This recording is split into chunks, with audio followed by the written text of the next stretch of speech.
Bonjour mes frères et sœurs, bonjour à tous, tout le monde va bien? Alors si tout le monde va bien, c'est super. C'est toujours une joie de se retrouver dans la présence du Seigneur, dans la maison de Dieu. C'est un cadeau, c'est un privilège et je crois qu'on va savourer encore ce privilège ce matin dans une grande liberté d'apporter nos louanges à celui qui nous a aimés, qui nous a sauvés, qui nous fait du bien tous les jours. On a de quoi être reconnaissant et c'est une joie de venir dans sa présence, c'est pas vrai? Amen. Comme des enfants qui accourent dans la présence de leur papa, moi j'ai toujours la joie de venir auprès de mon Dieu avec vous pour adorer. Donc on va se lever, on va bénir ce Jésus qui est ressuscité, qui est vivant et qui vient nous chercher bientôt et qui nous prépare pour son retour. Vous êtes dans la joie ce matin? Alors on va exprimer notre joie.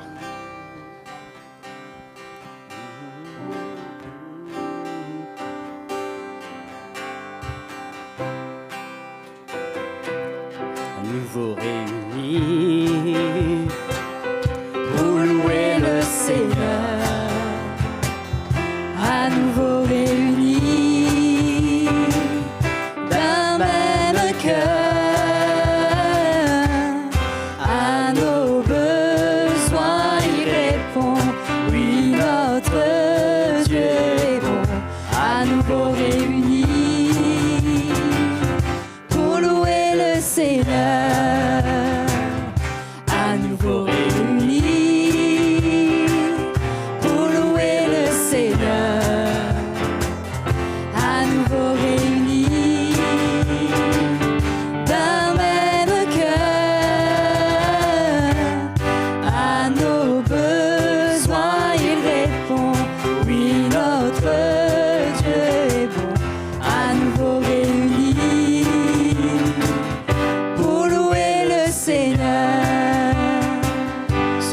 En anglais, ça dit un petit peu autre chose à la fin. Ça dit que something good is going to happen. Hein, il dit quelque chose de bon va se passer quand on se réunit. Hein, et souvent, quelque chose de bon, c'est pas un gâteau qu'on va nous emmener pour manger, mais c'est quelque chose de bon pour notre vie. Hein, quelque chose de bon pour notre cœur. Et c'est ce Dieu-là qu'on est en train de louer ce matin. Il a quelque chose de bon pour nous individuellement. Hein, on va rechanter, mais en réalisant ça, que quelque chose de bon va se passer pour nous ce matin. À nouveau réunis pour louer le Seigneur. À nouveau réunis d'un même cœur. À nos besoins il répond. Oui, notre Dieu est bon, à nouveau réunis pour louer le Seigneur. À nouveau réunis pour louer le Seigneur. À nouveau réunis d'un même cœur. À nos besoins il répond. Oui, notre Dieu est bon, à nouveau réunis pour louer le Seigneur. À nouveau réunis pour louer le Seigneur. À nouveau réunis pour louer le Seigneur. Alléluia. Nous t'adorons.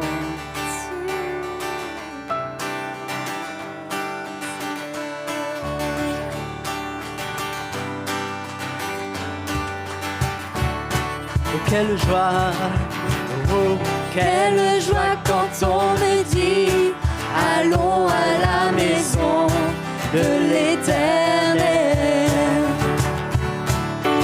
Oh, quel amour, oh, quelle paix dans la maison de l'Éternel. Oh, quelle joie, oh, quelle joie quand on me dit allons à la maison de l'Éternel. Oh, quelle paix, oh, quel amour, oh,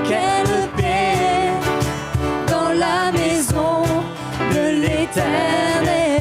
Il y a la joie, Il y a la joie, il y a la paix, il y a l'amour dans la maison de Dieu. Il y a mes frères, il y a mes sœurs. Oh, quel amour dans la famille de Dieu. quelle joie, Oh, quelle joie quand on me dit allons à la maison de l'Éternel. quel amour, Oh, quel amour, oh, quelle paix dans la maison de il y l'Éternel. a la joie, Il y a la il y a la joie, joie, il y a la paix, il y a l'amour dans la maison de Dieu. Il y a mes frères, il y a mes sœurs. Oh, quel amour dans la famille de Dieu. oh, qu'il est doux et agréable Pour les frères de demeurer ensemble. Oh, qu'il est doux et agréable pour les sœurs de demeurer ensemble. il y a la Joie, il y a la paix, il y a l'amour dans la maison de Dieu. il y a mes frères, il y a mes sœurs. Oh, quel amour dans la famille de Dieu. Il y a la joie, il y a la paix, il y a l'amour dans la maison de Dieu. Il y a mes frères, il y a mes sœurs. Oh, quel amour dans la famille de Dieu. Oh, quelle joie quand on me dit allons à la maison de l'Éternel. Oh, quel amour, oh, quelle paix dans la maison de l'Éternel. Dans ta maison, Dans ta maison, oh Éternel. Dans ta maison, oh Éternel. Oh, quelle joie.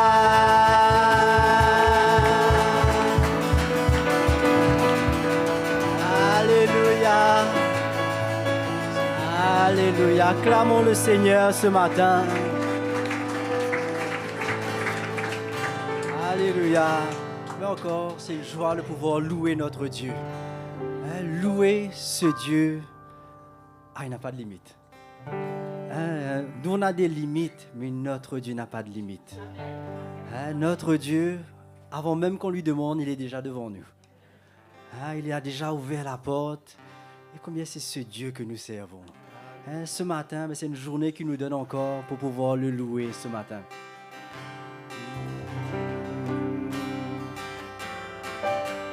C'est la journée que le Seigneur a faite.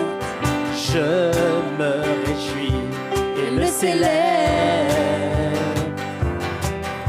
C'est la journée que le Seigneur a faite. Je me réjouis et le célèbre. C'est la journée. C'est la journée que le Seigneur a faite. Je me réjouis et le célèbre. C'est la journée que le Seigneur a faite. Je me réjouis et le célèbre. Et il marche devant moi, à côté de moi. Il vit en moi, il est le sauveur de mon âme. Il est mon défenseur, mon libérateur. Sa miséricorde se renouvelle chaque jour.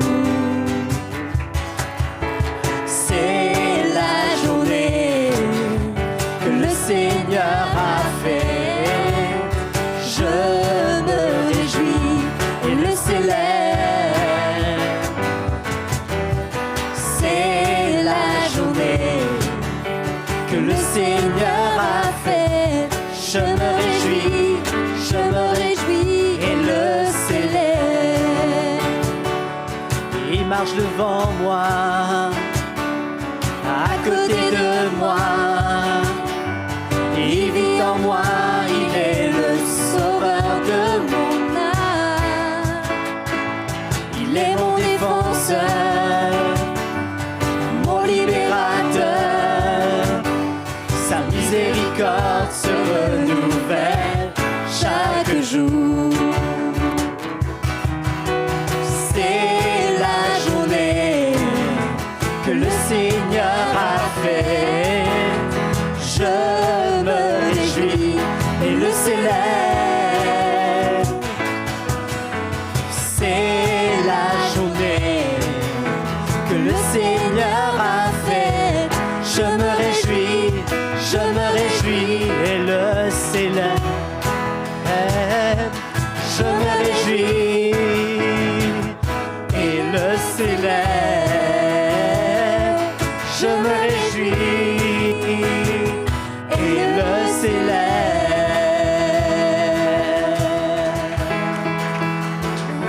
Oh, nous bénissons ton nom.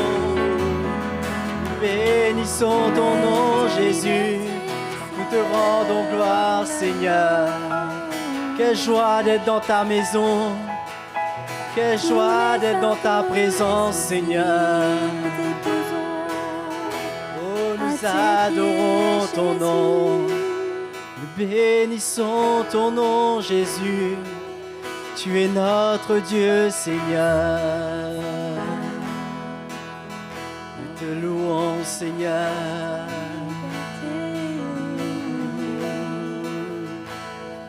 Alléluia.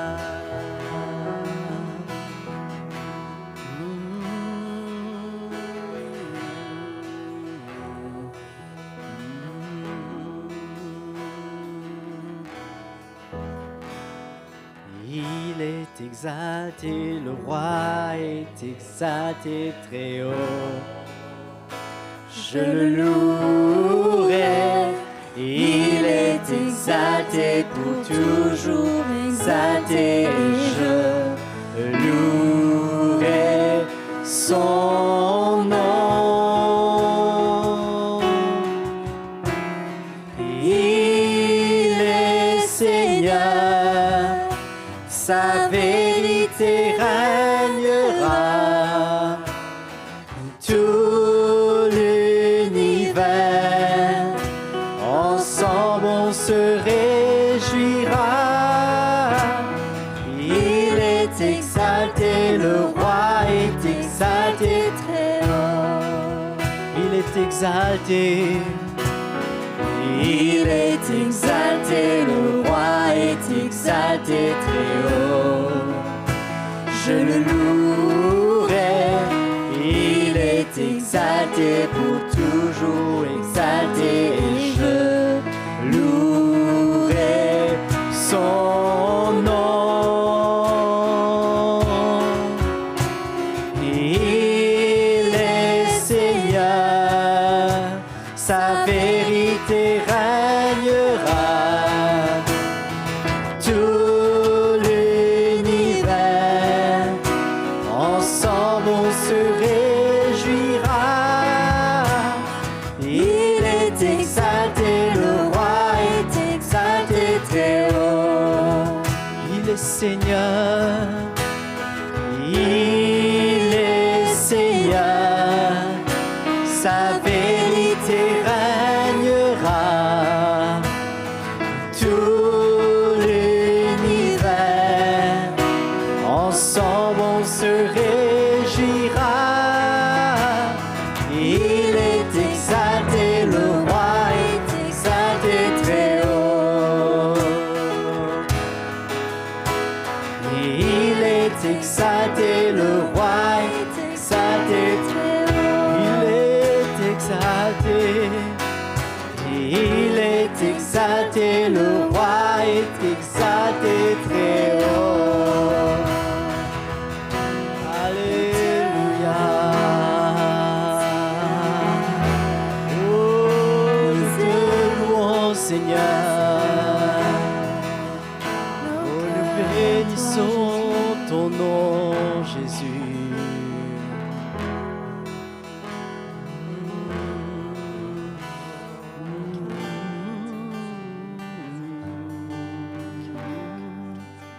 jamais tu sauras. Jamais tu sauras. L'agneau sur le trône. Je fléchis les genoux pour t'adorer, toi seul, à jamais tu sauras.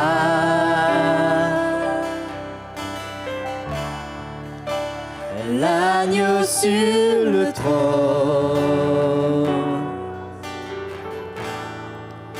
Je fléchis les genoux pour t'adorer, toi seul. Je veux chanter, je veux chanter. Oh, la gloire du ressuscité. L'agneau immolé nous a rachetés pour Dieu. Je veux chanter, je veux chanter. La gloire du ressuscité. L'agneau immolé nous a rachetés pour Dieu. À jamais tu seras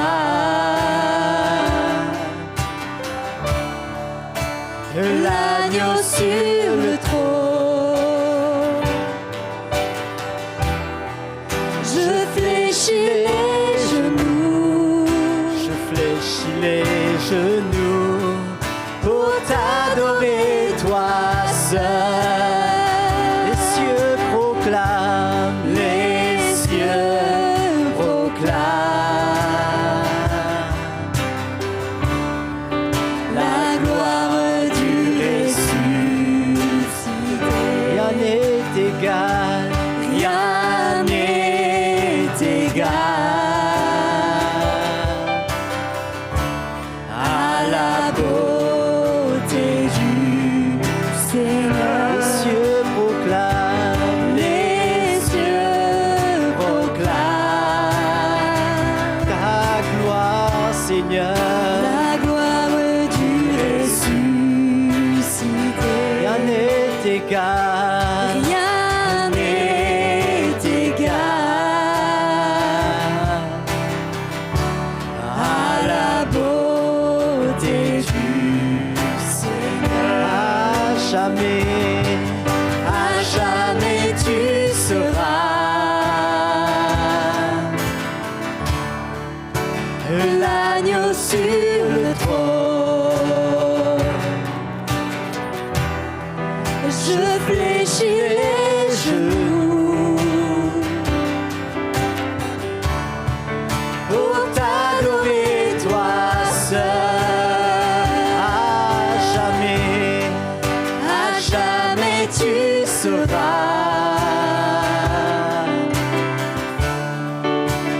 l'agneau sur le trône.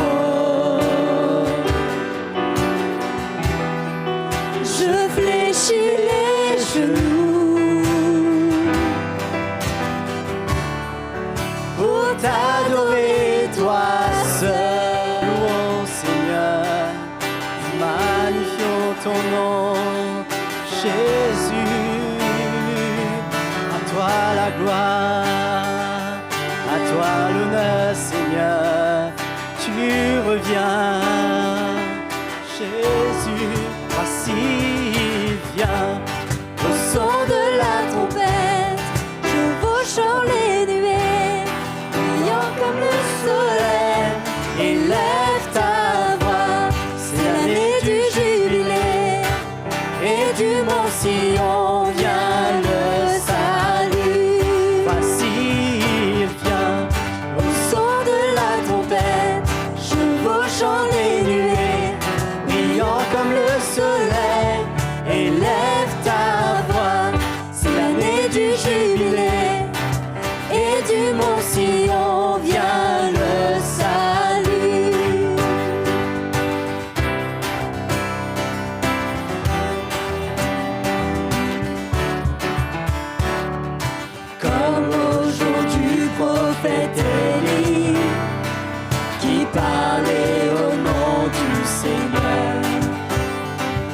Et comme au jour de ton serviteur, Moïse qui rétablissait la justice. Malgré ces jours de grande épreuve, de famine, de guerre, de ténèbres, nous sommes une voix dans le désert, criant préparez la voie du Seigneur. Voici il vient, au son de la trompette, chevauchant les nuées, brillant comme le soleil. Élève ta voix, c'est l'année du jubilé, et du mont Sion vient le salut. Alléluia. Et comme dans la vision d'Ézéchiel, les eaux desséchées reprennent vie. Et comme au jour de ton serviteur, David relevant l'autel de louange. Voici les temps de la récolte, les champs sont blancs pour la moisson. Nous sommes ouvriers de la vigne du Seigneur, proclamant la parole de Dieu. Voici il vient, au son de la trompette, chevauchant les nuées, brillant comme le soleil. Élève ta voix, c'est l'année du jubilé, et du mont Sion vient le salut. Élève ta voix, C'est l'année du jubilé, et du mont Sion vient le salut. élève ta voix, C'est l'année du jubilé, et du mont Sion vient le salut.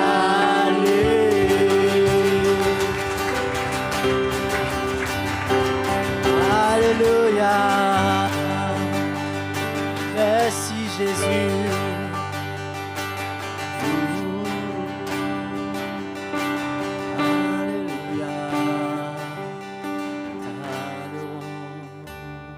Il y a de la joie dans nos cœurs ce matin. Et je crois que c'est la plus grande récompense qu'on puisse offrir au Seigneur, qu'on soit dans la joie à cause de ce qu'il a fait. Parce qu'il a vraiment tout fait. Mais tout. Il a tout fait pour nous.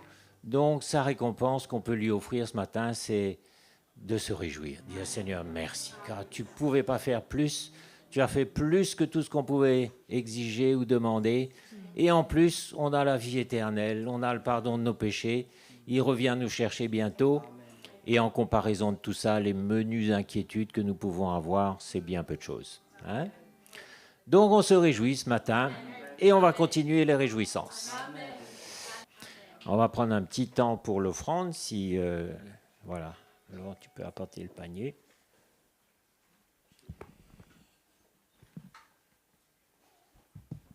Voilà, donc l'offrande, c'est un moment qu'on ne doit pas redouter. C'est pas un moment qu'on doit redouter. Moi, je ne sais pas, mais j'ai toujours eu une grande joie d'apporter ce que j'ai préparé au Seigneur. Et c'est une façon de manifester non seulement ma reconnaissance, mais ma confiance aussi.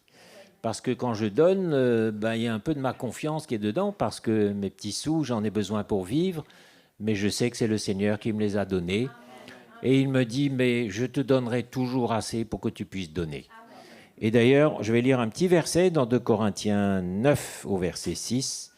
Il dit « Sachez-le, celui qui sème peu moissonnera peu, et celui qui sème abondamment moissonnera abondamment. » Alors si on veut récolter, tout le monde veut récolter, hein, mais il faut d'abord semer. Et semer, on a l'occasion ce matin. Alors dans beaucoup d'églises, on vous dit « Sème 10, tu récolteras 100 », mais c'est un mensonge. En réalité, on sème sans esprit de récolter quoi que ce soit, mais dans sa bonté, le Seigneur va nous permettre de récolter des bénédictions spirituelles, une croissance, peut-être un miracle, peut-être je ne sais pas quoi. Mais quand on a un cœur pour donner, ça je sais que le Seigneur honore. On en a un exemple dans Acte 10, d'ailleurs, Corneille, C'était un homme qui aimait donner, qui priait aussi. Le Seigneur l'a vu et il a décidé de faire quelque chose avec lui alors que c'était un païen, un citoyen romain. Et nous aussi, si nous avons un cœur pour donner, ben vous verrez que le Seigneur va honorer. Et ce ne sont pas des bénédictions financières qu'on attend, nous. Hein, si on s'attend à des bénédictions financières, on est vraiment les plus malheureux des hommes. Mais ce qu'on attend, c'est une croissance, une maturité, des progrès, des chaînes qui tombent, des miracles, des interventions de Dieu dans nos vies. C'est ça qu'on espère. Hein. Et quand on sème, on sait qu'on va récolter. Que chacun donc donne comme il l'a résolu en son cœur, sans tristesse ni contrainte. On est complètement libre. Hein, il n'y a aucune demande. Et Dieu peut vous combler de toutes ses grâces. Voilà la récolte. Afin que, possédant toujours en toutes choses de quoi satisfaire à tous vos besoins, ben oui, je ne manque de rien, vous ayez encore en abondance pour toute bonne œuvre, selon qu'il est écrit, il a fait des largesses, il a donné aux indigents, sa justice subsiste à jamais. Celui qui fournit de la semence au semeur et du pain pour sa nourriture, vous fournira et vous multipliera la semence, et il augmentera les fruits de votre justice. Alors si je mange mes semences, je vais être pauvre. Mais si je les sème, je les plante, ben ça va multiplier, parce que la semence a le pouvoir de multiplier. C'est miraculeux ça. Et ben, quand on donne, on sait qu'on aura toujours de quoi donner. Et plus on donne, plus on a de quoi donner, et on devient quelqu'un de généreux, quelqu'un qui n'est pas limité. Et ça, c'est merveilleux, parce que le Seigneur n'a aucune limite, lui. Hein? Voilà, ben, je vous encourage, si vous avez préparé quelque chose, à venir l'apporter.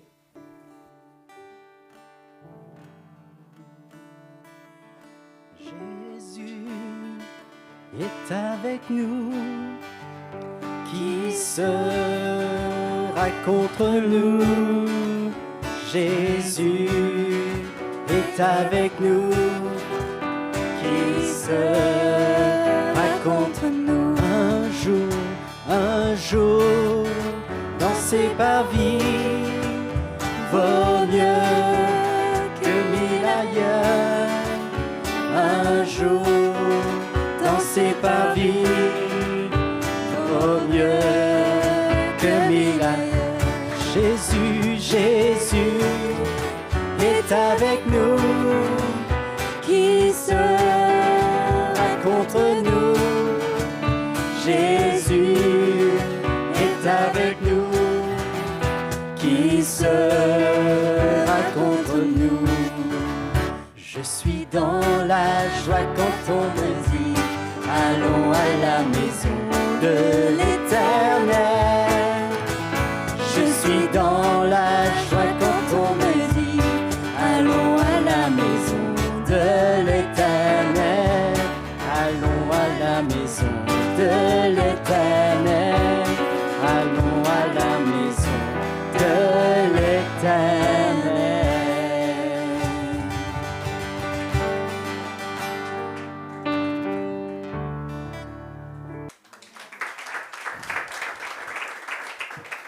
Toujours une joie d'être avec vous à Rouen, enfin partout où on va, c'est toujours une joie de retrouver les frères et sœurs, parce qu'on fait partie de la famille, de la même famille, et on partage nos cœurs et on est encouragés. Et on aime beaucoup venir visiter les frères et sœurs. Bon, on n'a pas toujours l'occasion, mais on essaie. La semaine dernière, on était à Vesoul. On a eu un bon moment aussi avec ses frères, et c'est toujours intéressant. Parce que moi-même, quand je me suis converti, j'ai entendu l'évangile à Paris, et après je suis retourné en Champagne, où je finissais mes études d'onologie, et j'avais pas de chrétiens autour de moi. Je connaissais pas de chrétiens, si bien que j'ai fini à l'Armée du Salut à Reims, chez les clochards, avec les clochards, parce que je savais qu'ils annonçaient l'évangile. Et c'était des moments tellement glorieux et tellement forts. Et d'être seul, c'est difficile. C'est pour ça qu'on doit demander des visites, on doit ouvrir nos cœurs pour qu'on puisse se rencontrer. Mais une chose qui est terrible, c'est ce monde actuel nous fait qu'on est souvent seul. Hein? Bon, moi, je ne suis pas seul, ça fait 52 ans de mariage avec ma femme, je suis comblé. Mais je veux dire par là qu'on peut aussi, dans nos familles, être que tous les deux. Et donc, il ne faut pas rester seul. Hein. Et on a appelé à se visiter, à s'encourager. Et je disais, je connais ce couple-là, à gauche, là, depuis 40 ans. En 1980, 40 ans, 85. Ou 75. 75, oh là là. Oh, ça a passé, les frères et sœurs. On n'a pas vu passer. Hein. Et c'est une joie de les voir ici. Et puis chacun d'entre vous, vous êtes précieux, même si on ne se connaît pas, mais nos cœurs ont le même évangile. Et c'est ça qui fait notre force. Quand on va dans notre famille, quand ils ne connaissent pas le Seigneur, il n'y a rien d'intéressant. Mais avec le Seigneur, tout est intéressant quand nous avons le même cœur et le désir de servir le Seigneur et de voir sa grâce à l'œuvre. Alors, ce matin, je voudrais vous encourager à avoir la même attitude que vous avez dans l'Église quand on va dans le monde autour de nous. Nous, les chrétiens, on devrait briller dans le monde. Pas briller comme les gens du monde, mais briller pour Jésus dans le monde. Et à être libre d'apporter la vérité à tous ceux qui ne la connaissent pas.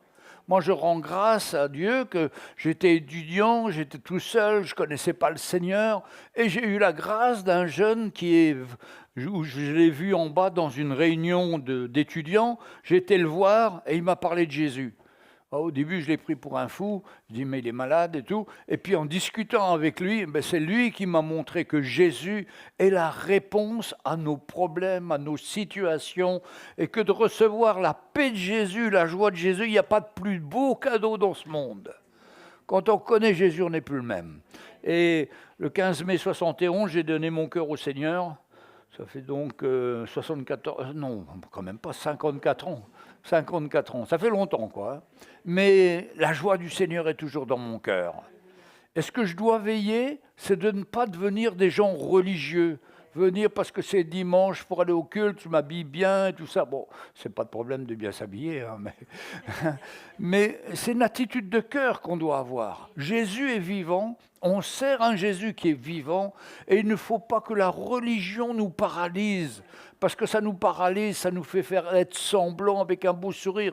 Non, la réalité, c'est la réalité tous les jours dans notre vie. Le Seigneur nous parle à notre cœur. Et je dis toujours, quand on n'est pas bien, il n'y a qu'une seule solution, s'approcher du Seigneur. Le Seigneur est à une distance d'une prière sincère. Et quand on se repent, quand on demande pardon, Seigneur, je suis passé à côté, je me suis laissé aller dans ce monde, je me suis laissé piéger, je te demande pardon. La paix du Seigneur vient dans notre cœur, la joie du Seigneur. Et on retrouve la vie de notre salut, ce qu'on a reçu il y a 50 ou 55 ans, peu importe. La vie, Dieu ranime notre cœur. Et là, on peut vivre, on peut être heureux, s'épanouir avec lui, mais il ne faut pas garder ça pour nous. Il faut pouvoir le partager. Et je vais lire avec vous une parabole de Jésus. Vous savez que j'aime raconter les histoires, et j'en ai fait 485, je crois, en vidéo, et puis 3000 en audio pour les radios. Mais quand je lis une histoire de Jésus, que Jésus donne un exemple, vous allez voir, ça dépasse tout ce qu'on peut imaginer. Parce que Jésus, lui, c'était Dieu, il était un prédicateur très avisé, il savait parler, donner les mots qu'il fallait. Alors on va regarder ça dans la parabole du Samaritain, dans Luc chapitre 10, verset 25.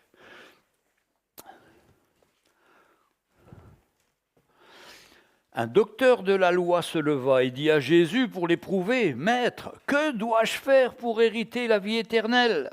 Jésus lui dit, « Qu'est-il écrit dans la loi ?» Lui, le docteur de la loi. Jésus lui dit, « Qu'est-il écrit dans la loi ? Qui lis-tu » Il répondit, « Premièrement, tu aimeras le Seigneur ton Dieu de tout ton cœur, de toute ton âme, de toute ta force et de toute sa pensée. » Il y a 4 domaines dans notre vie qu'on doit aimer le Seigneur pour ce qu'il est, pour ce qu'il a fait pour nous. Et il dit ça à un homme de loi. Mais l'homme de loi, vous savez, quand on est dans la loi, on ne comprend pas. On fait des principes, on agit par principe. Parce qu'il est écrit, alors on fait ça. Mais ce n'est pas la vraie liberté. La vraie liberté, nous l'avons en Jésus-Christ. La loi, c'était l'ombre des choses à venir, nous dit la Bible. l'ombre. Je ne sais pas si vous voyez, bon, avant, il y avait une lumière dans le coin, là. Je pouvais me mettre devant, là, et là, mon ombre, elle était projetée. Mais ce n'était pas réellement moi, hein. C'était quelqu'un de plus gros, peut-être, je ne sais pas. Hein. Mais ce n'était pas moi, vous ne m'auriez pas reconnu, vraiment. Mais c'est que l'ombre. Et la loi, c'était l'ombre des choses à venir. La réalité, c'est Christ. Et c'est ça qui est intéressant. Et souvent, les théologiens étudient la Bible en partant de l'ombre pour arriver à la lumière. Non, au contraire, nous les chrétiens, nous sommes appelés à lire le Nouveau Testament parce que c'est là qu'il y a le feu, il y a la vérité de la lumière qui est en Jésus et qui répond à toute l'ombre de l'Ancien Testament. Vous voyez, au lieu de commencer par l'Ancien Testament, commençons par le Nouveau, voyons Jésus et nous aurons toutes les explications de l'Ancien Testament. Et par exemple, le peuple juif, souvent, il reste aveuglé par cet Ancien Testament. Et il veut observer les lois, mais ça ne change pas leur vie. Mais quand vous rencontrez Jésus, la vie vient en vous. Et vous êtes épanoui, vous êtes heureux. Tandis que quand vous êtes religieux, vous avez une tête de religieux, c'est terrible. Hein. Et eux-mêmes qui ont accueilli le Seigneur au temps où Jésus est venu il y a 2000 ans, ils ne l'ont pas reconnu. Parce qu'ils ne voyaient que l'ombre. À travers ce qu'ils avaient appris. Pourtant, il y a des passages extraordinaires dans l'Ancien Testament. Ésaïe 55, Ésaïe 53, ça c'est l'évangile dans l'Ancien Testament. Mais un jour, il va venir sur le mont des Oliviers. Tout le monde le verra. Alors il y a 50 ans ou 100 ans, on se dit, mais comment tout le monde le verra? Mais aujourd'hui, avec Internet, avec les vidéos, tout le monde va le voir, le Seigneur. Et c'est là qu'un grand nombre de Juifs vont reconnaître ce qu'ils ont percé. Mais je m'éloigne un petit peu de mon sujet, alors j'y reviens. Tu aimeras ton Dieu de tout ton cœur, c'est là que ça commence. C'est pas dans notre tête. De toute notre âme, de toute notre force et de toutes nos pensées. Et là, mes frères et sœurs, nous les chrétiens, on a la solution pour avoir la victoire au niveau de nos pensées. Parce que qu'est-ce qui nous assaille tous les jours? Des affiches publicitaires, souvent indécentes. Ils essayent de nous faire regarder des mauvaises choses. Mais si on chasse cette pensée ne va pas rentrer en nous. Mais si on la regarde, si on la contemple, on l'entretient, ça devient en nous, et ça devient une convoitise, puis après la convoitise entraîne le péché. C'est pour ça qu'il faut faire attention à nos pensées. Il faut que nos pensées soient pures. C'est pourquoi la parole de Dieu nous dit « Amenez toute pensée à l'obéissance de Jésus-Christ ». Est-ce que cette pensée, Seigneur, te glorifie ou pas? Si ça ne te glorifie pas, j'en veux pas.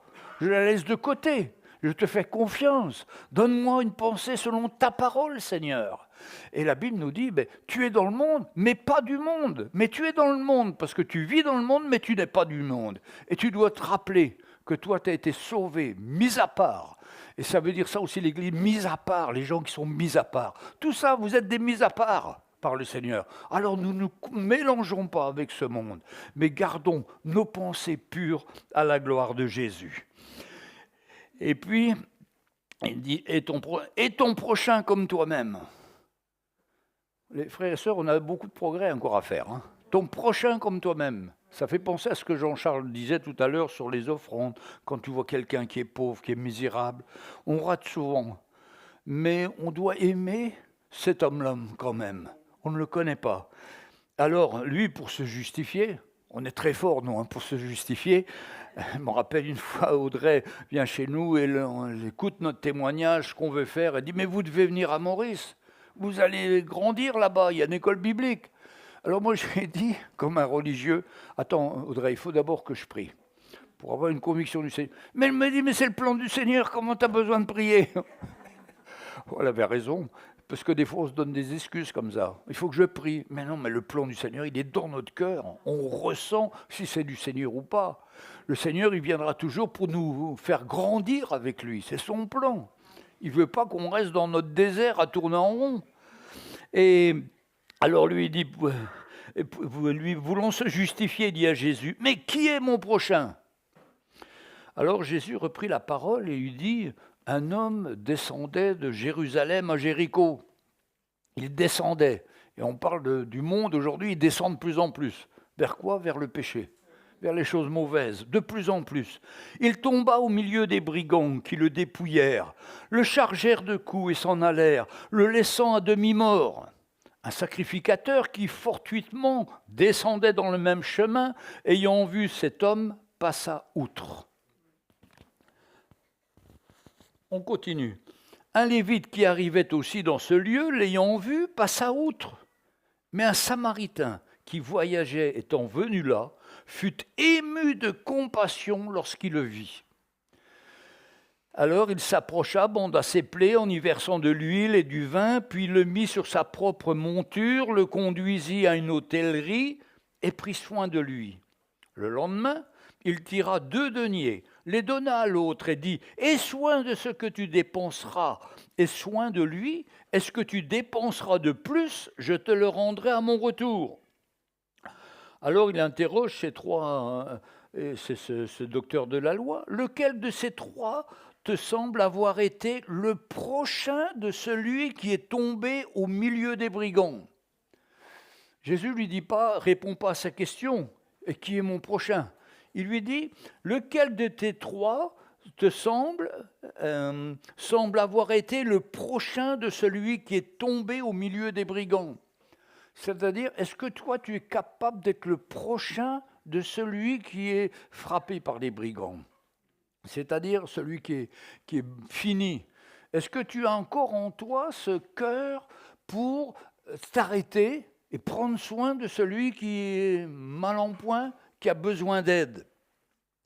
Alors il répondit, « C'est celui qui a exercé la miséricorde envers lui, lui répondit le docteur de la loi. » Ah, Jésus lui dit, « Va, et toi fais de même. Et nous aussi, on doit faire de même. » Donc, toute cette histoire est vraiment intéressante parce que c'est un homme de la loi, il vient voir Jésus, il lui demande comment j'aurai la vie éternelle. Jésus lui répond, « Tu aimeras le Seigneur ton Dieu de toute ton âme, de toute ta force, de tout ton être et de toute ta pensée. » Et pour éviter de donner des détails sur sa vie, il dit, « Mais qui est mon prochain ?»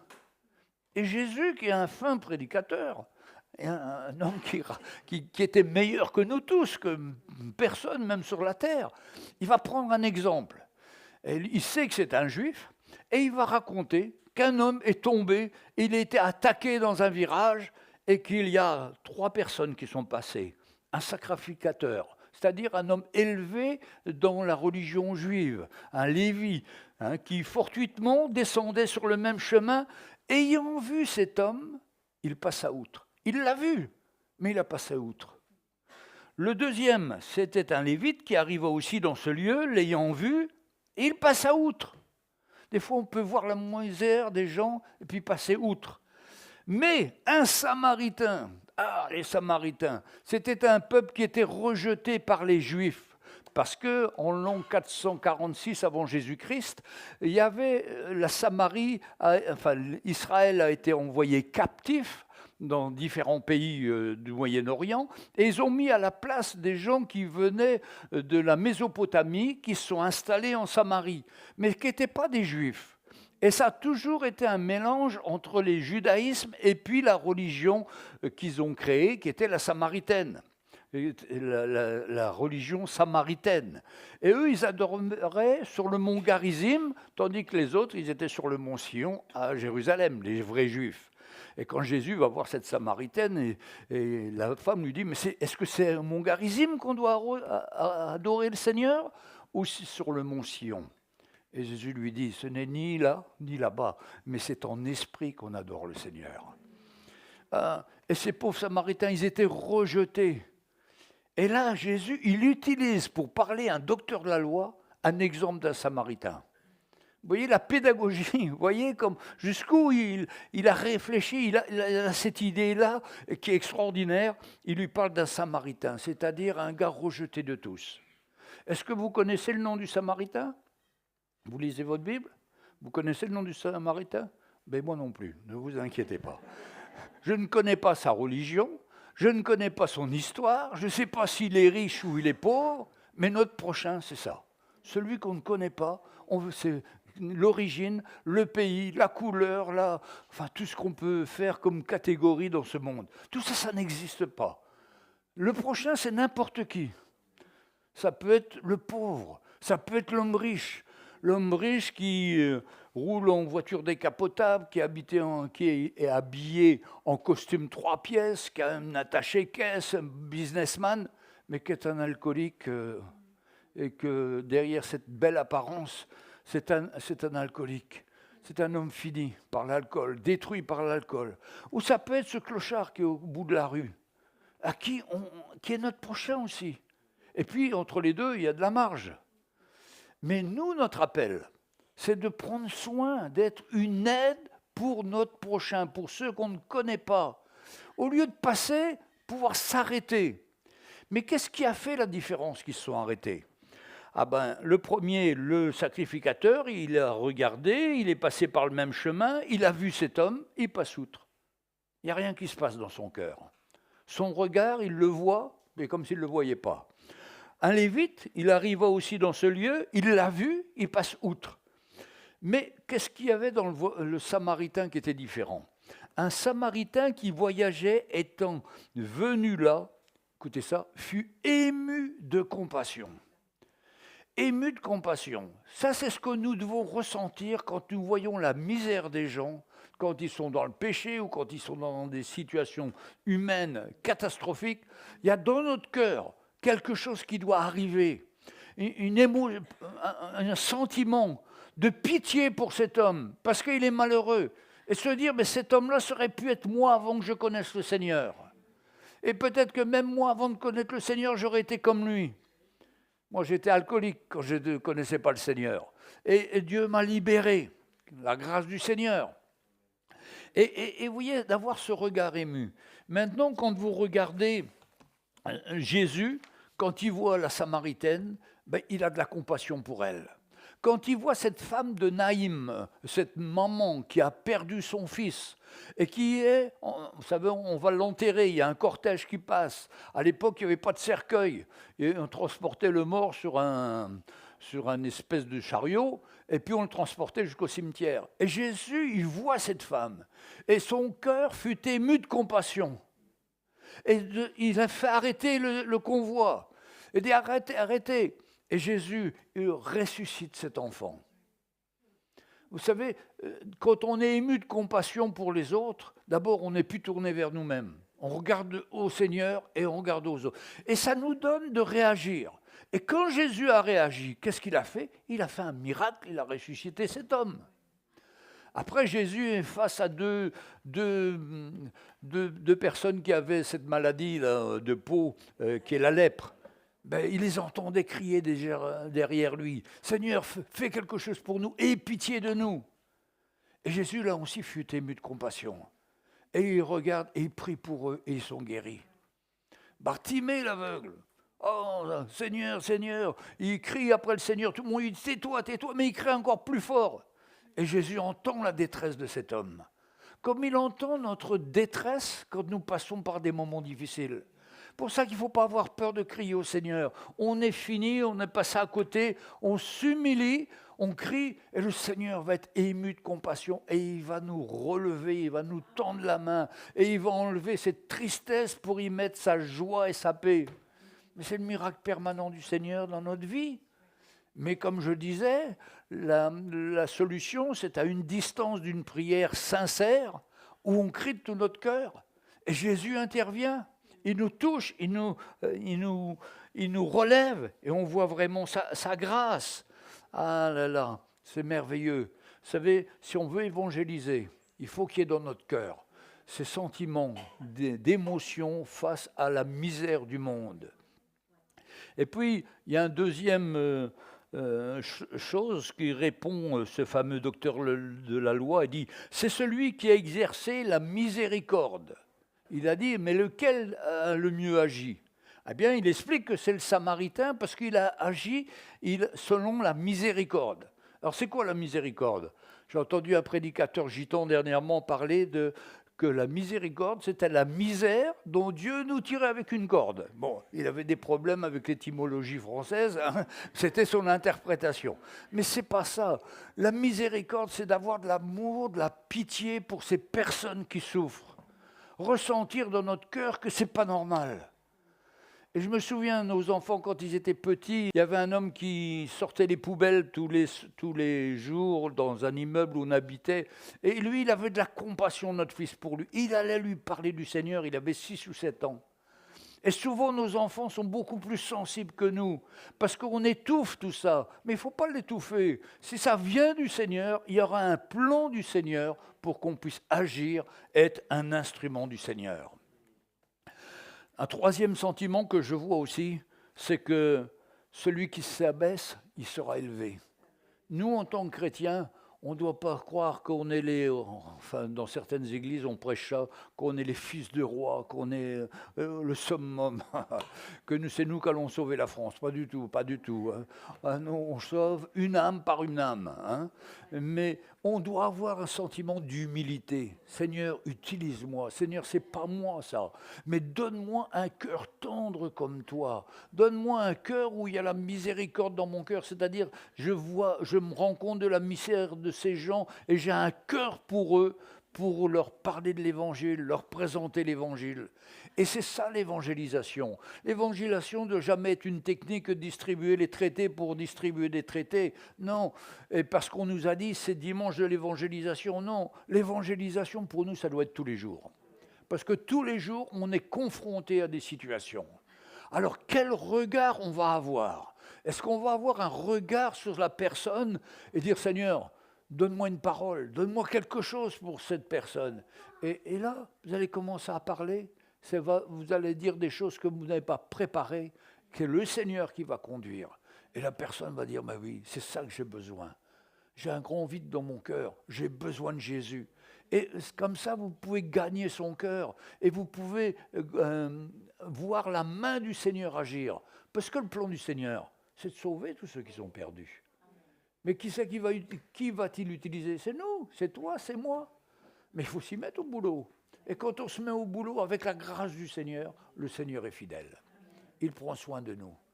Et tous les soirs, quand on rentre à la maison, on doit dire, est-ce qu'aujourd'hui j'ai pu au moins parler à une personne de la part de Jésus, lui donner un mot, lui donner une parole d'encouragement, parce que le monde est désespéré. Quand je n'étais pas chrétien, je pleurais tous les soirs. J'avais tout dans ma vie, tout ce qu'il fallait, mais j'étais vide. Je pleurais.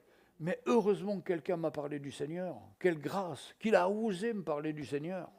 Et nous, il faut oser. Parce que nous, les chrétiens, souvent, on est un peu timorés, on a un peu peur. Oh, le monde est tellement méchant, les gens sont tellement méchants. Mais l'évangile que l'on a en nous, c'est la puissance de Dieu, nous dit la Bible. Chacun d'entre nous, nous avons la puissance de Dieu. Ce n'est pas notre puissance, nous, on est limité. Mais si je donne ma bouche à l'Esprit de Dieu et que je cherche sa parole, il va me donner sa parole. Il va me donner un cœur pour ces gens. Et lui, il va faire le reste, il va faire le boulot. Moi, je ne suis qu'un instrument. Mais je veux être cet instrument entre ses mains. Et nous devons être ces instruments entre ses mains. Vous savez, pour le peuple d'Israël, c'était difficile. Quand Pierre entend qu'il doit aller voir Corneille, et il dit, mais non, moi je ne vais pas aller rentrer chez un païen. Et là, le Seigneur lui envoie une vision. On est en train de lui préparer son repas, il est sur une terrasse. Tout d'un coup, il voit une nappe qui descend du ciel.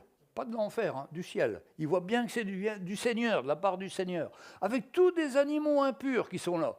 Mais il dit, mais non, mais Seigneur, moi je suis la loi, tu nous as dit qu'il ne fallait pas manger ces choses impures. Et pour lui, c'est une montagne, parce qu'il est juif, il a pratiqué le judaïsme tout le temps. Mais je lui dis, attrape, mange, tue et mange. Et Pierre dit, non, mais c'est pas possible, Seigneur. 3 fois, ça revient. Et 3 fois, il est persuadé que c'est le Seigneur qui envoie ça. Mais vous savez, il n'y a rien, c'est pas que le monde est impur, mais on ne doit pas considérer les gens comme des gens impurs, on doit les considérer comme des gens qui ont besoin de Jésus. Parce que si on les considère comme impurs, on ne veut plus parler avec eux. Non, on doit parler avec eux. On doit avoir un cœur pour eux. Mais il y a parler et puis avoir un cœur. C'est ce que je veux dire. Parler, c'est facile. Mais avoir un cœur pour eux. Mais quand notre cœur est touché, comme notre regard a vu sa misère, bon, on s'arrête, on parle, on a une parole qui vient du Seigneur, et la personne, on peut lui tendre la main pour sortir. Alors, ce ne sera peut-être pas tout de suite, il y en aura qui viendront tout de suite, parce que des gens sont en train de crever de misère dans leur appartement, en se disant, mais je n'ai pas de solution, le monde n'est pas intéressant. Mais ils ont besoin d'avoir la réponse. Et la réponse, nous, on l'a. La Bible nous dit que c'est comme un trésor qui était caché, qu'on a découvert dans un champ, en passant la charrue, tout d'un coup, on entend, pouf, là, il y a une boîte là, avec de l'or dedans. Mais nous, cet or-là, c'est encore plus. L'or du Seigneur, c'est plus important que cet or du monde. C'est quelque chose de plus riche, plus valable, plus intéressant. Donc ce trésor-là, il faut le partager. Et il faut l'utiliser. On est riche dans le Seigneur, mes frères et sœurs. Vous savez que vous êtes riches dans le Seigneur. Et vous avez les paroles qui peuvent amener la vie dans la vie d'un homme ou d'une femme. Alors, Pierre, il dira au Seigneur, tu m'as appris à considérer aucun homme comme souillé et impur après, quand il rentre chez Corneille et s'aperçoit que c'est le plan du Seigneur. Et mes frères et sœurs, d'aller dans le monde, c'est aussi le plan du Seigneur pour parler du Seigneur aux autres. Et le cœur de l'Évangile, c'est quoi? Jean 3,16. Dieu a tellement aimé le monde. Ça commence par ça. C'est par amour que Dieu a donné son Fils. Il a tellement aimé le monde, afin que quiconque, c'est le Samaritain, notre frère d'Afrique ou n'importe où, enfin les gens du monde, le clochard, l'homme riche, afin que quiconque, il est dans le quiconque. Chacun d'entre nous, on était dans le quiconque. Et Dieu nous a appelés. Quiconque croit en lui ne périsse point, mais qu'il ait la vie éternelle. Arracher les gens de l'enfer, c'est ce qu'il disait le frère en Allemagne. Alors ça peut paraître exagéré, mais c'est la réalité. Pour les gens du monde, quand ils meurent sans connaître le Seigneur, ils vont dans l'enfer, dans les temps de soufre et de feu. C'est terrible. Mais Dieu nous appelle à être ses instruments, à avoir ce cœur pour ces personnes, et être des instruments pour aller voir les gens et tendre la main, leur parler de Jésus et s'attendre au miracle avec le Seigneur. Quand on a eu des temps de réveil qu'on a vécu il y a des années, on a vu vraiment la main du Seigneur, même aller voir le curé pour lui présenter l'Évangile. Et au début, il était en colère, et puis après, petit à petit, ça a fait son œuvre. Et 10 ans après, alors qu'il était malade, il a fait dire par une dame d'Orgeval, où on habitait, « Dites à Jean-Louis Gaillard que maintenant j'ai accepté Jésus. » 10 ans après, il ne voulait pas. Vous savez, ce qu'on sème, ça va produire du fruit. Peut-être pas tout de suite, le drame c'est qu'on voudrait voir tout de suite, mais non, et des fois il faut attendre. Mais quand on attend, c'est sûr que la graine va lever, au temps propice, au temps favorable du Seigneur. Mais il faut qu'on ait porter cette graine, amener cette parole du Seigneur, encourager les personnes. Quand quelqu'un vient nous voir dans un autre bureau ou autre, on les voit découragés, finis. Qu'on puisse avoir une parole. Seigneur, donne-moi une parole pour cette personne. Aide-moi, que je puisse lui donner une parole de ta part. Et tu donnes cette parole. Il me dit, pourquoi tu me dis ça? Parce que Jésus t'aime, Jésus a un plan. La personne est finie. Et ce n'est pas nous qui devons craindre, les chrétiens, de témoigner. C'est les gens du monde qui ont peur, parce que ça va démasquer leur vie de péché, ça va démasquer leur tricherie, mais c'est pour les rendre libres, parce que Jésus est mort pour leur pardonner et leur donner cette vie nouvelle. Mes frères et sœurs, une prédication sans amour, même si on est un très grand prédicateur, un message sans l'amour, sans une transmission de l'amour du Seigneur pour nous, c'est comme un airain qui résonne, c'est comme une trompette qui retentit, après il n'y a plus rien. Mais s'il y a l'amour, et si on capte ça, Seigneur, change-moi, je veux avoir l'amour dans mon cœur pour tous ceux qui sont paumés autour de moi. Que ce soit ma voisine qui a 90 ans, que ce soit telle ou telle personne, donne-moi cet amour, Seigneur. Et ça que nous devons prier, afin que nous devenons des chrétiens remplis de l'amour du Seigneur et des témoins du Seigneur là où il nous a placés. Et la vie est passionnante. Quand on fait ça, mes frères et sœurs, on est utilisé par le Seigneur dans des endroits qu'on n'a jamais compris ni vu, on ne sait pas pourquoi, puis on est amené dans un endroit, et là il y a une parole du Seigneur, des gens qui se convertissent. Je me rappelle d'avoir prêché à Poitiers dans les familles de Poitiers, il y a une dame qui était morte. Elle avait une vie, elle était chrétienne, la dame. Et quand elle est morte, elle l'avait fait dans son testament qu'on fasse venir un pasteur de Chaville pour venir prêcher. Et je suis venu. Tout le monde était opposé à la foi.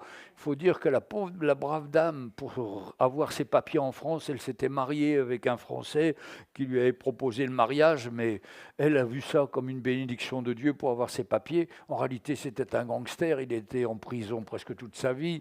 Enfin, la pauvre dame, et son témoignage était fini. Elle essayait de témoigner avec ses enfants, mais c'était difficile. Mais quand elle est décédée, on est venu prêcher à la sortie d'une église. Enfin, ils ont fait comment on dit, l'enterrement, et puis on est arrivé dans le cimetière. Et là, ils m'ont demandé de prêcher, et j'ai prêché. Et on m'a dit, il y a un gars là, il était grand comme ça, il s'appelle comment il s'appelle, Régis. Là, c'est le plus opposé, ça, c'est le plus opposé, tu vas voir, fais attention à lui, car il est grand comme ça. Et on commence à prêcher dans le cimetière, et on fait un appel, le premier qui s'avance, c'est Régis. Après, toute la famille qui vient. Et aujourd'hui, ils sont à Maurice. Il y a au moins 50 personnes de leur famille, les enfants, les petits-enfants qui sont tous convertis. Ah, mes frères et sœurs, ne pensez jamais qu'on allait prêcher comme ça dans ces situations. Un autre jour, il y a un homme qui avait été chrétien et qui était parti dans l'alcool après. Il était devenu alcoolique. Il fréquentait les gens de mauvaise vie. Et puis, il avait mis dans son testament aussi, c'est faux que le pasteur de Chaville vienne prêcher. Je suis allé, et il avait amené tous ses copains des bars, il y avait au moins 200 personnes, mais tous des alcooliques, c'était en hiver, et il y avait de la neige. Et j'ai prêché là, et les gens m'ont été touchés dans leur cœur. Mais vous dites, mais c'est pas moi ça, c'est le Seigneur. Et après, je les prenais dans mes bras, ils étaient tellement touchés, ils pleuraient, ils donnaient leur vie au Seigneur. Vous savez, il n'y a pas de limite pour le Seigneur.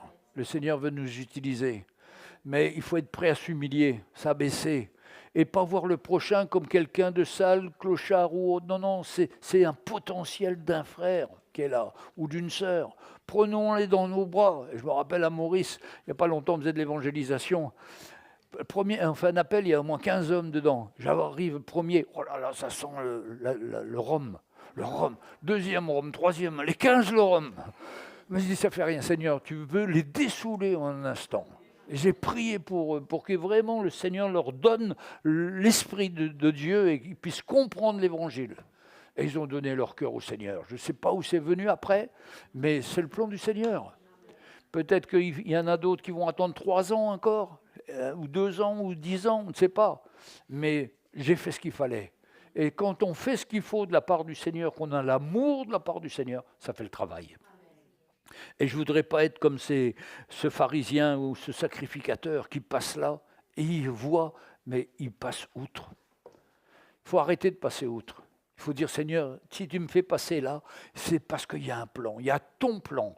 Et tu vas m'aider, tu vas me fortifier et tu vas me conduire.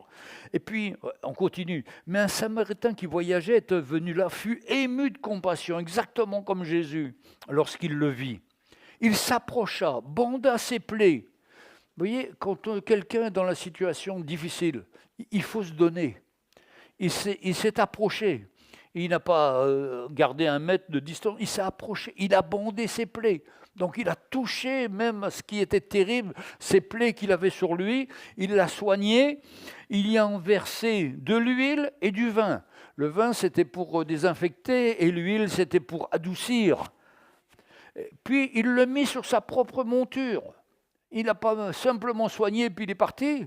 Non, non, il l'a pris sur sa propre monture. Alors, à l'époque, ça devait être un âne ou sûrement un âne.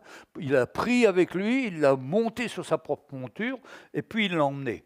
Aujourd'hui, nous, notre monture, ce n'est pas un âne, c'est 50 chevaux, 175 chevaux, 195 chevaux, nos voitures, il y a tout ce qu'il faut. Ce n'est pas bien difficile, mais il faut pouvoir s'arrêter, prendre la personne, s'approcher de lui, pas avoir peur d'être contaminé et faire confiance au Seigneur. Alors il mit sur sa propre monture, le conduisit à une hôtellerie et prit soin de lui. Et continue à prendre soin de lui. Il donne sa vie, ce gars-là. Il était peut-être un businessman, et il s'est arrêté pour donner priorité à l'œuvre de Dieu. On a des choix comme ça à faire. On est tous occupés. Mais si c'est le Seigneur qui nous montre quelque chose, c'est plus important que notre occupation. Le lendemain, il tira encore 2 deniers et les donna à l'autre. C'est vrai que de s'occuper des autres, il faut être prêt à donner. Donner notre argent. Mais ça, c'est semé dans le royaume de Dieu. Ça, c'est ça que Dieu multipliera. On n'a pas à craindre. Dieu nous donnera ce qui est nécessaire. Hein. Et il le fait. Et il donne de l'argent. Et alors, il dit à l'autre, aie soin de lui, c'est-à-dire substitue-toi à moi. C'est toi qui vas continuer à le soigner parce que je dois m'en aller. Est-ce que tu dépenseras de plus? Je te le rendrai à mon retour. Il va jusqu'au bout de son service. Il veut voir ce gars-là rétabli. Alors c'est merveilleux, mes frères et sœurs. Et moi j'aime bien dans le livre des Actes, quand Paul et Silas vont prêcher l'Évangile, il rencontre cette femme qui s'appelle Lydie, marchande de pourpre, là, et il est dit, tout d'un coup, le Seigneur lui ouvrit son cœur. Elle comprit Paul et ce qu'il était en train de prêcher. Ben, je suis sûr que quand on fait un geste, nous, pour ces gens, Dieu est capable de leur ouvrir leur cœur. Et cette femme avait tellement le cœur ouvert qu'elle a dit à Paul et à Silas, écoutez, j'ai une grande maison, là, si vous voulez, vous viendrez habiter dans ma maison. Et ça se termine, le livre des Actes, par des persécutions. Et à la fin, il est même dit qu'ils sont partis habiter chez Lydie, la marchande de pourpre. C'était de peur. Bon, je ne vais pas trouver le verset comme ça. Mais vous voyez, cette parole qu'elle a eue, ça s'est confirmé après. Donc, ce qu'on fait, c'est dans le plan du Seigneur. Ce qu'on se donne, c'est pour le plan du Seigneur. Et il y a un plan qui va de toute éternité. Moi, ça me fait envie de vivre comme ça. Et je veux de plus en plus vivre comme ça. Mais c'est le plan du Seigneur pour chacun. Qu'on soit des instruments pour lui et qu'on puisse le faire de tout notre cœur. Et j'imagine la joie de ce Samaritain quand il a revu ce gars qui était guéri. Il était peut-être juif. Il dit peut-être j'ai guéri un juif. Ben, gloire à Dieu. Mais c'est un homme. Il l'a fait de tout son cœur. Ah. Alors, qui est celui qui a exercé la miséricorde envers lui? Répondit le docteur de la loi. Alors, lequel de ces 3 avait été le prochain de celui qui est tombé au milieu des brigands? C'est important ce que dit Jésus. Il dit, qui est mon prochain? Et il lui dit, qui a été parmi ces 3, qui semble avoir été le prochain de celui qui est tombé au milieu des brigands? Comme quoi, on est appelé à être le prochain au milieu des brigands. Vous voyez ce que je veux dire? Et pas chercher qui est mon prochain. Parce que nous, on va choisir peut-être l'homme avec l'attaché-caisse, mais avec sa décapotable, mais qui est alcoolique. On ne sait pas, on va se tromper. Mais notre prochain, c'est tout le monde. Et vous voyez, l'amour fraternel qu'on a dans nos églises, après, quelle grâce. Les gens sont sortis du monde, ils viennent dans l'église, ils reçoivent l'amour fraternel, ils s'épanouissent. À leur tour, ils deviennent des instruments pour aller chercher les gens dans le monde et pour qu'ils viennent à leur tour à l'église. Ben, c'est merveilleux. Alors il a répondu, c'est celui qui a exercé la miséricorde envers lui. Alors envers lui répondit le docteur de la loi. Et Jésus lui dit, va. Et toi, fais de même. Il y a vas-y, ne sois pas timide, demande l'aide du Seigneur, il va t'aider. Tu vas avoir des situations comme ça pendant la semaine, mais dis oui Seigneur, je veux aller. Et il va, et toi, fais de même. Ah là là, c'est merveilleux. Vous savez, le Seigneur, il nous teste souvent. Il y a des situations devant nous, est-ce qu'on va aller ou on va reculer? Mais si on va, il nous promet qu'il sera avec nous. Et il va manifester sa grâce. Croyez-moi, ça vaut la peine d'aller.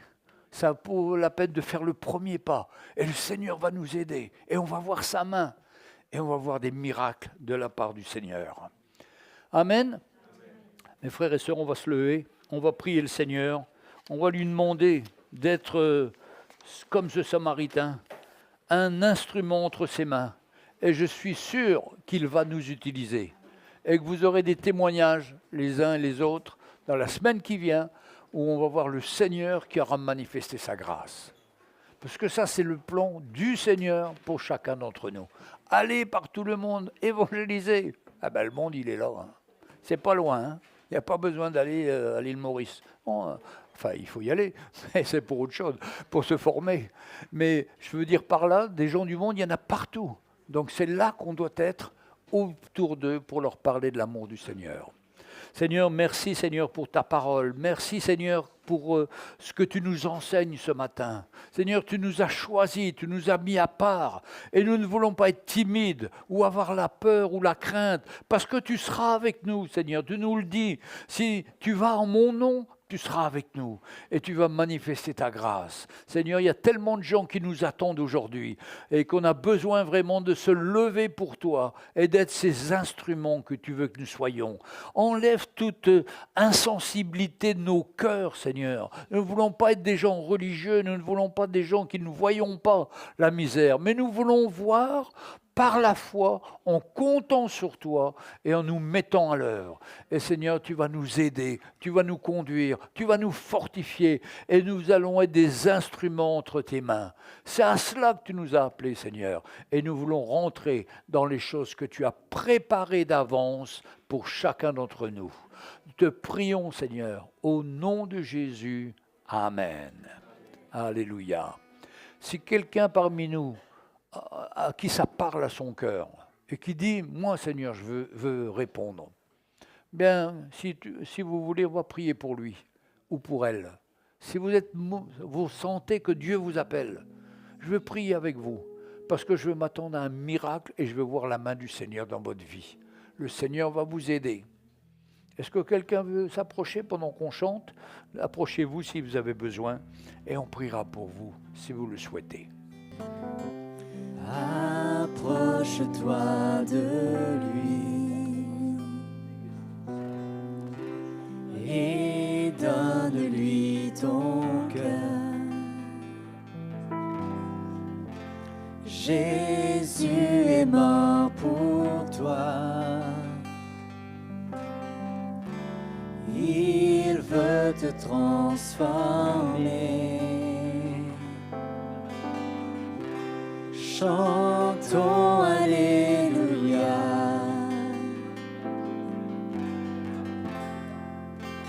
Donne-lui ton cœur. Chantons Alléluia. Donne-lui ton cœur.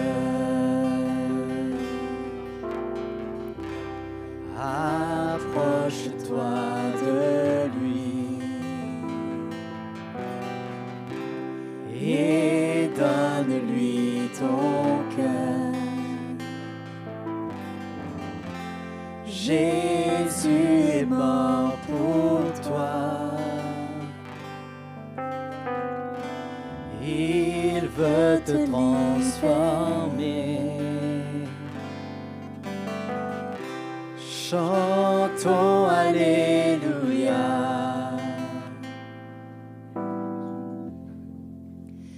Donne-lui ton cœur. Chantons Alléluia. Donne-lui ton cœur. Donne-lui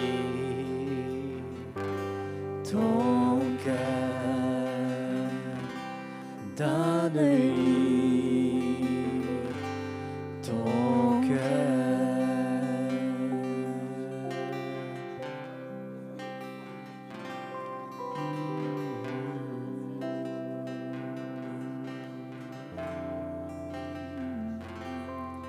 Être un instrument pour toi, comme de l'argile entre tes mains. Être un instrument pour toi, comme de l'argile entre tes mains. Me voici à nouveau devant toi. Me voici à nouveau brisé. Me voici à nouveau au pied de cette croix. J'abandonne ma vie entre tes mains.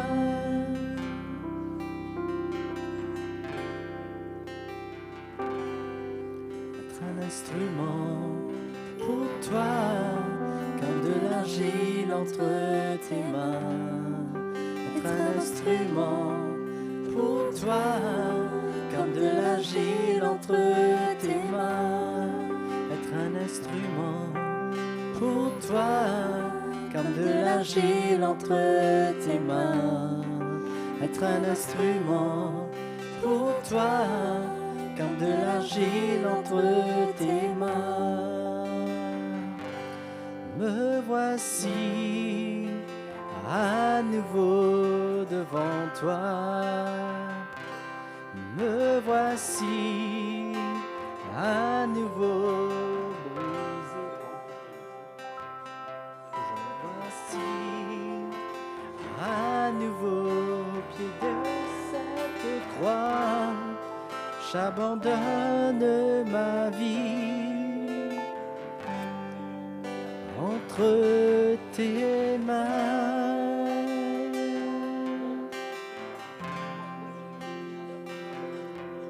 J'abandonne ma vie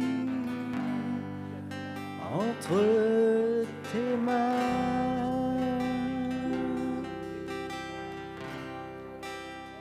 Oh Jésus.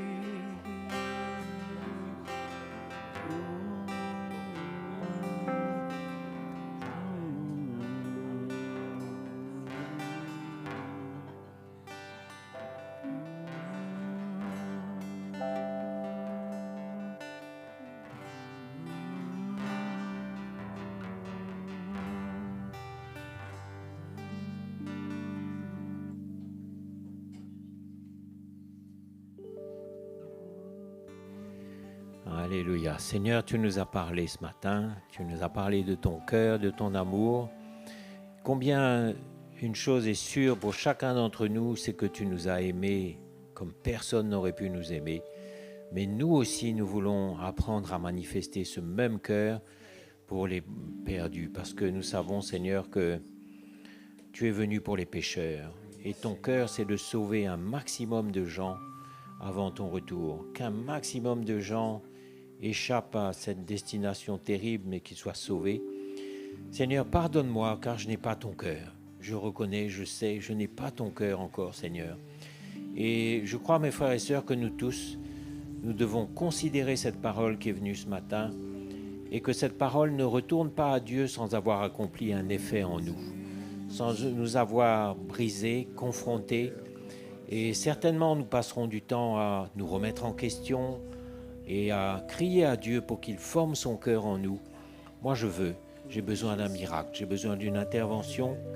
Et ce matin, alors que ce repas est devant nous, cette scène est devant nous, Seigneur, nous prions de tout notre cœur que tu nous fasses grâce encore et que tu nous changes et que tu nous communiques ton cœur. Merci pour ce corps brisé. Merci pour cette coupe que tu as bu jusqu'au bout pour nous sauver. Et nous aussi, nous voulons manifester ce cœur pour tous ceux que tu veux sauver autour de nous.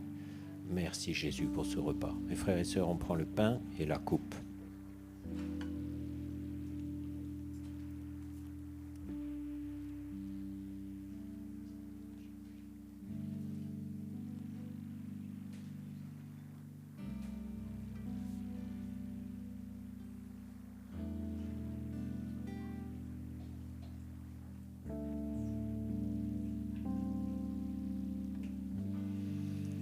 Jésus est allé jusqu'au bout pour nous.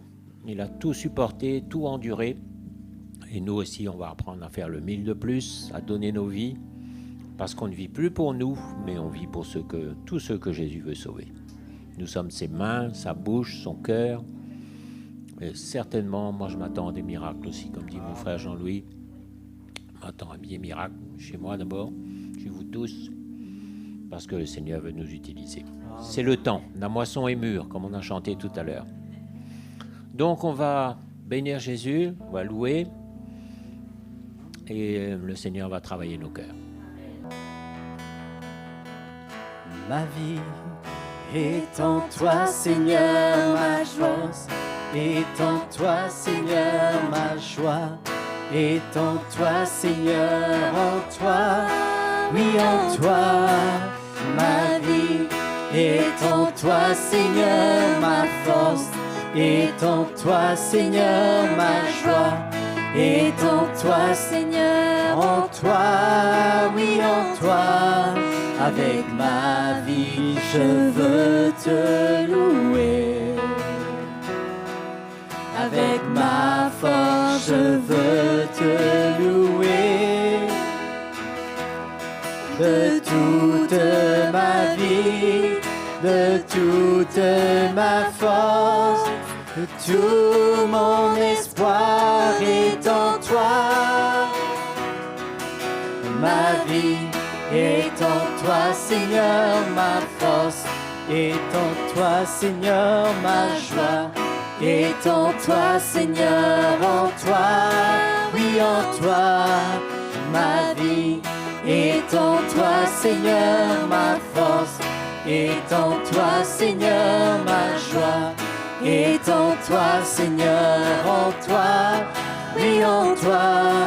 Avec ma vie, je veux te louer. Avec ma force, je veux te louer.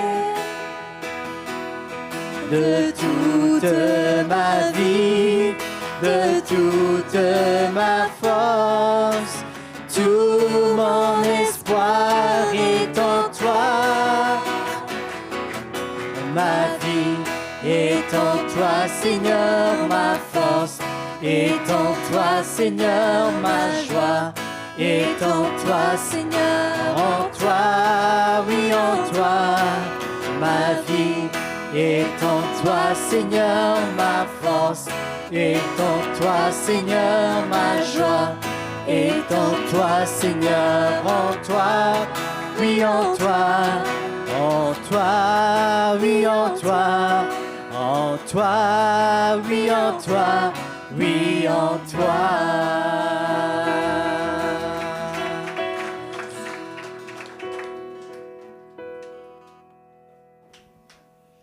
Voilà, ben on remercie le Seigneur. Il nous a servi un repas copieux ce matin, dans l'esprit. Et on va le digérer, l'assimiler. Je suis sûr que cette nourriture qui vient du ciel va nous faire grandir encore pour le salut. Et on remercie Jean-Louis, Sonia et Joanne qui sont venus jusqu'à nous. Ça nous fait tellement du bien chaque fois qu'on est visité. Voilà, ben que Jésus vous bénisse et on se retrouve mardi pour prier.